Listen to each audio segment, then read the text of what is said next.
Are you producing more than ever, but somehow still not seeing it in your bank account? If so, you're not alone. More than 60% of dentists say that they feel like they're living paycheck to paycheck, even though they own their own practice. That's a startling statistic for business owners who are doing so much good in their patients' health to feel that way, to be living paycheck to paycheck. But dentists across the country are stuck in the same hamster wheel. They're working harder, they're producing more, they feel like they're doing everything right, but they're wondering where their money is actually going. And here's the truth. If your relationship with money is off, your practice will never truly be profitable. So what if your mindset, not your overhead, is what is really holding you back?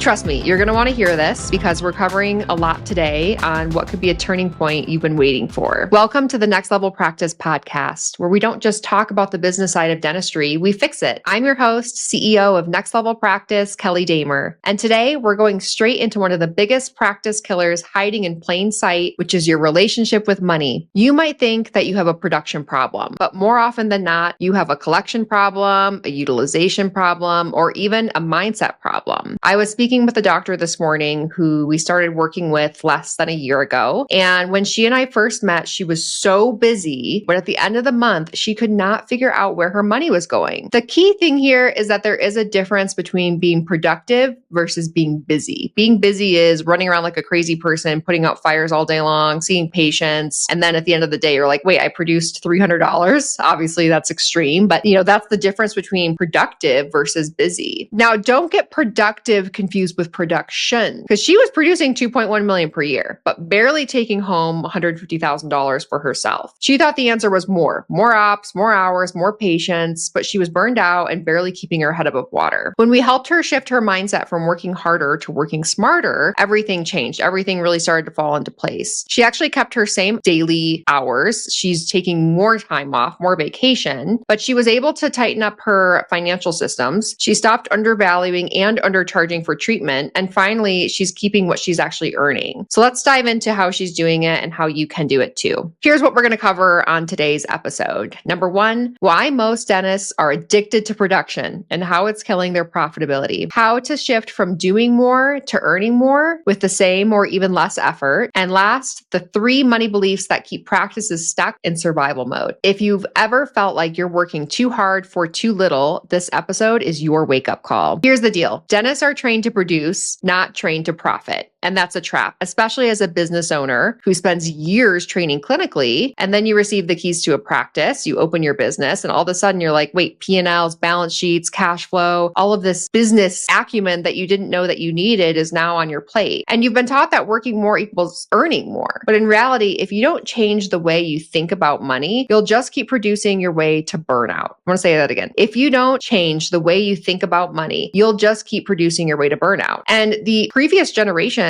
they give blood, sweat, and tears to their profession. And I think a lot of emerging newer generations are realizing like, hey, I'm not here to live to work. I'm here to work to live. And there's a new emergence of this work-life balance that wasn't there before. It's no longer blood, sweat, and tears. It's a little bit of, well, maybe not a little bit, a lot of sweat, a lot of tears, but less blood. There's more things out there to life than just having a successful business, but you kind of have it all. It doesn't have to be an either or world. One of my favorite quotes from our founder, Gary Cady, is this: have you ever noticed that your expenses always rise to meet your new level of income? That's to say, all of a sudden you're finding, oh, I'm making more money, but wait a second, I'm also spending more money. And the truth is you can't shrink your way to growth. So there's no way to just trim your expenses and expect to continue to grow as a practice owner. So let's dive deeper into Dr. Susan's story, who I was speaking with this morning, because she really didn't have a revenue issue. I mean, 2.1 million annually in collections, that's great. She was doing really, really well. She did, however, have a money mindset issue. For $150 to be her take home at the end of the year, that's really unacceptable in our book. She was writing off too much. She wasn't enforcing payment policies. She was underutilizing her hygiene, and she truly wasn't charging what her services were worth. But worst of all, she would feel guilty about making money. There was shame in her to make money. Here's what we did to help her. Number one, getting out of feelings and getting into facts. You don't have to feel guilty for providing a service and receiving money for it. So start tracking real numbers, not just revenue, and understanding where the revenue is actually going. How much are you spending on labs? What are you spending on supplies? But most importantly, your team. Your team can either be your biggest expense or your biggest asset. And really taking a look to see if you're getting a return on investment for the time and money that you're spending with your team is a big one. All of this is going to impact what's left over at the end of the day and what's left over at the end of your P&L. Stop playing small. That's step number 2. She raised her fees appropriately. 2019 people was 6 years ago. So make sure you're appropriately monitoring what your fees are, even working with an outside company to help you with some of those negotiations. She stopped over discounting. Okay, I know that's a big one. We want to be able to give back to our patients and make sure that they're taken care of, but it can't come at our expense. And she also created a really clear financial option system to remove money as a barrier for her patients. Lastly, align the team. Her front desk and hygienist learned how to talk confidently about money, value, and care, so her patients saw the value and paid accordingly. This does not need to be a doctor-only system. This should be a team-driven approach to patient education and case acceptance. Within 6 months, Dr. Susan's take-home pay actually doubled, and without seeing more patients or adding more hours. In fact, she took more time off. So if this sounds like you, I want to give you 3 actionable steps that you can start doing immediately and start seeing results immediately. Number 1, calculate your hourly worth. This is a really great exercise for practice owners. Okay, so take your annual take-home income. If you want, you can add in any profit that you have, any draws that you take. That should all be considered your take-home income, W-2 wages included. Divide that by the number of hours you worked. So what you'll want to do is,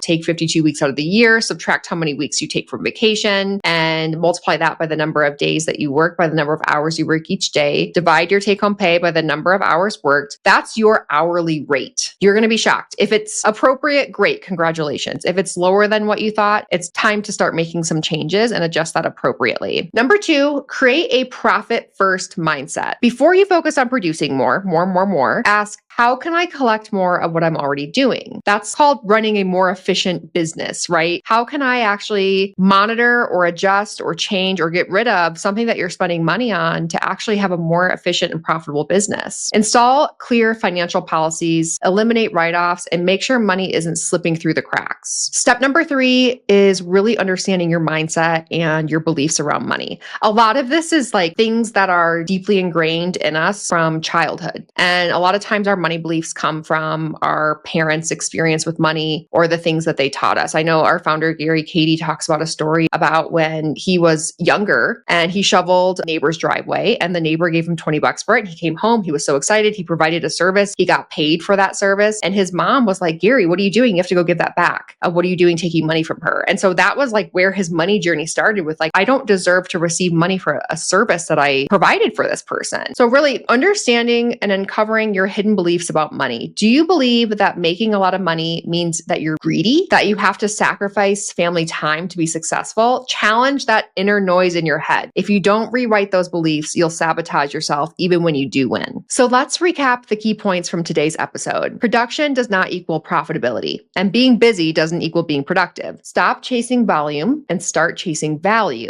You can earn more without working more hours. You just need to have the right systems in place and the right mindset. Your relationship with money drives every decision in your practice. If you can fix that, the rest starts falling into place. A great exercise for you to do today is to benchmark your practice against practices within the top 10% of the US. We have our practice expense benchmark worksheet that's available for you to download today. Click the link in the show notes if you want it, and understand where you should be spending your money. What percentage of your income should be going to labs, supplies, team, accounting even. It'll help you get in the right money mindset. So if today's episode gave you a new perspective, send it to a friend and don't forget to subscribe. I'm Kelly Dahmer, and this is the Next Level Practice Podcast. See you next time.